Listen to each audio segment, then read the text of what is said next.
ayyaman ma'dudat. Nah, dohir ayat ayyaman ma'dudat sababaraha dinten anu tiasa di eta. Ya dulu eta ayatnya nuduhkeun ala annal mafruḍu 'alal muslimina minasyam innama huwa hadhil ayyam ay ayyam Ramadan.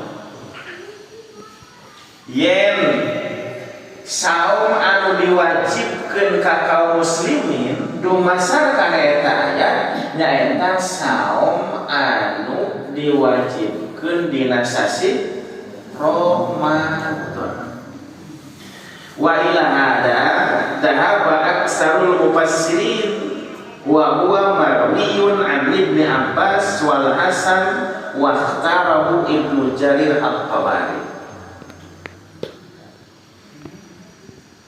Tadu masar kana ayat anu nembe ieu janten pegangan kaseueuran para ahli tafsir.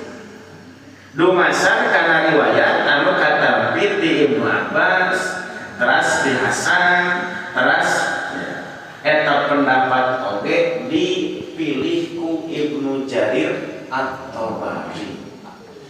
Nah, jadi dumasar kana ayat ngeunaan saum dina surat Al-Baqarah 183 anu nyebatkeun yen saum anu diwajibkeun